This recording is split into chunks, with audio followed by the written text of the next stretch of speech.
안녕하세요. 훈민정음을 활용한 영어 발음 표기의 고재윤입니다.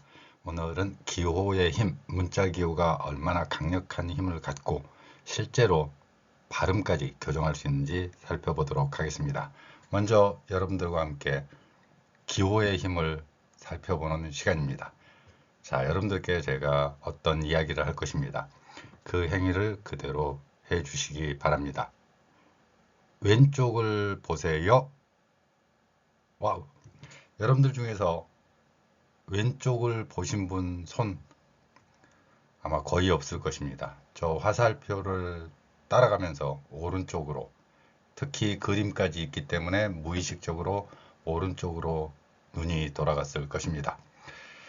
기호, 화살표라는 기호로 인해서 여러분들은 제 말에 낚이는 것이죠.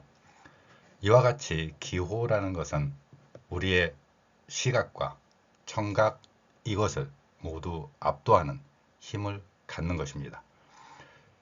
이처럼 기호는 다양한 분야에서 활용되고 있기도 하죠. 먼저 기호 중에서 예를 들면 이런 기호가 있다고 한번 보겠습니다. 여러분들은 이 옆에다가 이렇게 두면 덧셈, 뺄셈으로 인식할 것입니다. 기호가 가진 힘이지요. 또한 만약에 여기에 세모와 네모를 합쳐놓으면 왠지 두 손 모으고 주님 하고 찾아야 될 것 같은 상황을 만들 수도 있을 것입니다. 마찬가지로 기호에 어떤 기호를 덧붙이는가에 따라서 우리는 다음과 같은 상황도 발생할 수 있죠. 의라고 읽을 수도 있고요. 응으로도 읽을 수 있을 것입니다. 이렇게 어떤 기호로 사용했느냐에 따라서 다르죠. 실제 언어 생활 빼놓고 우리의 손 신호 중에서도 꼽아서 숫자를 세는 경우가 있습니다. 그런데 만약에 셋을 빼고 손가락 꼽기를 센다면 여러분도 한번 따라해 보시기 바랍니다. 하나, 둘, 그리고 셋 빼고요. 넷, 다섯, 아우, 아우. 예. 이러한 기호는 다양한 방면에서 사용되고 있는 것이죠. 이처럼 우리가 어떤 기호로, 어떤 모양으로 표시하느냐에 따라서 기쁨도 슬픔도 그리고 욕이 되는 상황도 발생할 수 있는 것입니다. 이러한 기호의 힘은 문자에서는 더욱 정확하게 사용되죠. 세종대왕의 문자 기호를 살펴보면 예를 들면 시옷이라는 게 있습니다. 이 시옷 글자를 세종대왕은 다음과 같이 하나씩 기호를 추가하죠. 위쪽에다 하나의 줄을 그었습니다. 그러면 지읒으로 표현되고요. 다시 한 번 더 기호를 사용하면 치읓이 됩니다. 그러면 만약에 아래쪽으로 표시를 한번 해보겠습니다. 이렇게 아래쪽에 표시를 하는 글자는 세종대왕이 이렇게 글자 창조를 했죠. 삼각형 모양이고 반치음이라고 합니다. 저는 영어 발음에서는 영어의 Z 발음이라고 표현하고 있죠. 세종대왕의 문자 기호는 이러한 원리로 시옷, 지읒, 치읓 그리고 반치음의 순서로 연결되는 과정을 거치고 있습니다.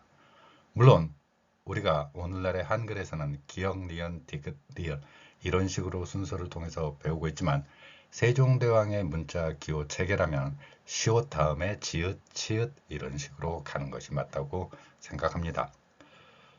명확치는 않지만 우리가 기역, 니은, 디귿, 리을의 순서로 표현하는 이 원리는 아마도 훈몽자해에서 약간의 힌트를 얻은 것 같고 일제강점기를 거치면서 형성된 순서로 볼 수 있습니다. 언어 기호의 입장에서는 이와 같이 시옷, 지읒, 치읓 이렇게 순서를 정하는 것이 더 합리적이라고 볼 수 있죠. 세종대왕의 문자 기호 중에서 가장 특이한 글자 체계로 변환되는 방법이 있습니다. 미음의 경우에 위로 글자 체계가 올라가지요. 이렇게 비읍 표기를 사용합니다. 옆으로 기호를 표현하면 이러한 피읍이 형성이 되는 것이죠. 미음에서 시작해서 피읍, 비읍 이러한 소리들을 표현할 수 있는 것입니다. 세종대왕은 여기에 더 나아가서 비읍 아래에 작은 동그라미를 친 글자를 개발해서 나타냈습니다. 저는 이 기호를 영어 발음의 V 소리로 표현하고 있고요. 오늘은 이 소리에 대해서 살펴볼 것입니다. 마찬가지로 세종대왕의 뜻을 따른다면 이러한 글자 표기도 가능할 것이라는 것입니다. 피읍 아래 작은 동그라미를 친 글자 표기. 이 글자는 현재 우리말에 없는 소리들, 이 소리들을 표현하는 기호로 저는 나타내고 있습니다. 각각의 소리는 그 소리의 특성에 맞춰서 표현할 수 있다는 것이죠. 그러면 영어의 V에 해당하는 소리를 내는 방법을 잠깐 살펴보도록 하겠습니다. 윗니로 아랫입술을 물고 목젖이 울리는 소리라는 특성을 갖습니다. 자, 소리를 내는 방법은 윗니로 아랫입술을 물고요. 목젖이 울리면서 계속해서 마찰을 일으키는 소리입니다. 이 소리가 굉장히 어려운 소리 중에 하나입니다. 자, 한번 같이 해보도록 하겠습니다. 이런 소리가 표현되는 거죠. 또한 그 아래에 있는 영어의 F 소리는 이렇게 표현했습니다. 윗니로 아랫입술을 무는 것은 동일하고요. 그 상황에서 계속해서 마찰을 일으킵니다. 다만 목젖이 울리지는 않지요. 이런 소리가 됩니다. 이 소리를 제가 학생들을 처음 지도할 때는 영어의 발음을 이해하는 과정에서 이러한 글자 표기로 연습을 시키고 있습니다.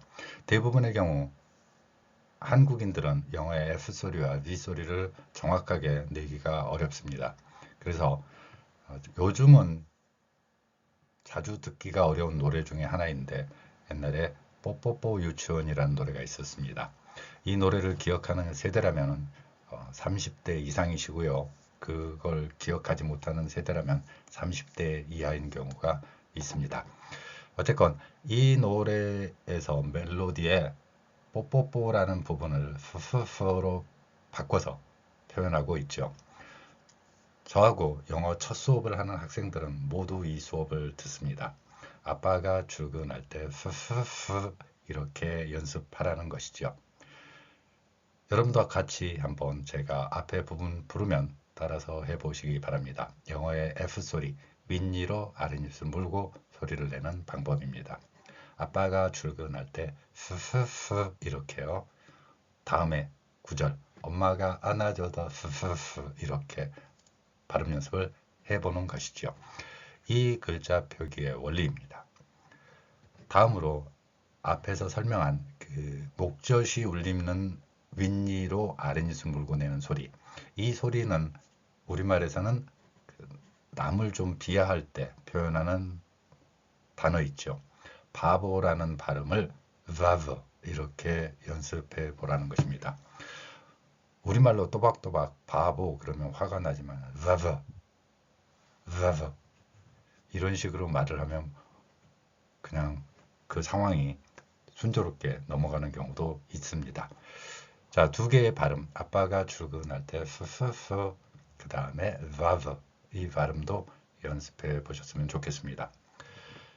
이제 여러분들이 이 발음을 할 수 있을 것 같다. 그러면 다음 페이지로 넘어가 보도록 하겠습니다. 이 각각의 소리는 바로 V에 해당하는 비읍에 동그라미 친 글자 그리고 피읍 아래 작은 동그라미로 나타냈습니다. 이 글자의 표기를 이해하신 상태에서 오늘의 숫자 F하고 V가 들어간 숫자입니다. 이 소리는 다음과 같은 원리에 의해서 표현되는 소리지요. F에 해당하는 소리는 앞에서 말씀드린 것처럼 피읍 아래 작은 동그라미를 표현했고요. I는 I 소리가 납니다. 그리고 V에 해당하는 소리는 비읍 아래 작은 동그라미를 쳐서 나타냈습니다. 마지막으로 E는 소리가 나지 않습니다. 그러면 이 소리들 훈민정음 방식의 표기로 나타내면 이렇게 왼쪽에서 오른쪽으로 흘러가는 소리를 잡아서 받침 표기로 표현할 수 있게 됩니다. 자, 각각의 글자가 이렇게 어울린다는 것이죠. F 발음을 내면서 뒤에 소리로 R을 연결시켜 보겠습니다. 파, 파.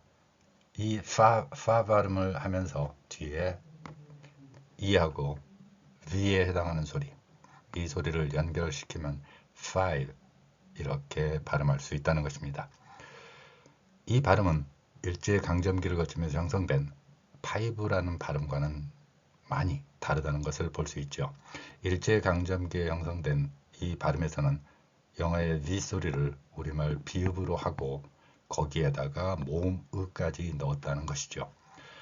이러한 표기 원리는 받침 표기로 표현될 수 있는 이 소리가 이렇게 영어에 없는 소리 으까지 연결시켜서 표현하는 방법으로 변질되었다는 것입니다. 이러한 일제강점기의 표기 원리를 극복하고 문민정음 방식의 소리 표기 원리로 변형시켜서 나타내는 방법이 아래 글자가 되겠습니다. 자, 여러분도 한번 같이 따라해 보시기 바랍니다.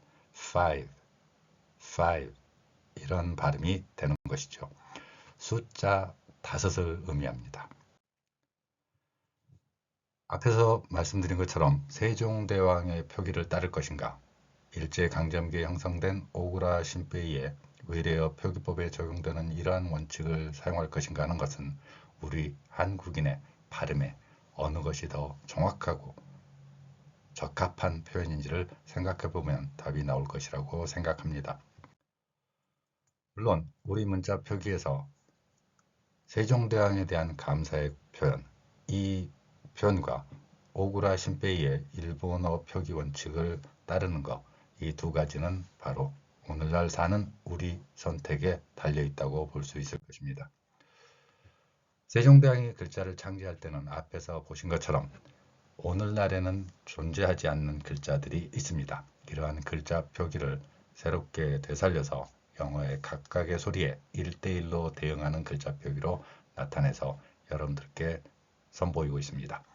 오늘 여러분들과 함께 영어의 F발음을 세종대왕의 글자 표기 원리를 적용해서 five 이렇게 표현했습니다.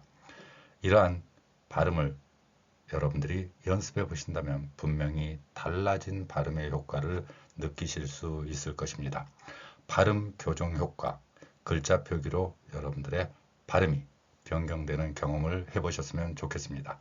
감사합니다.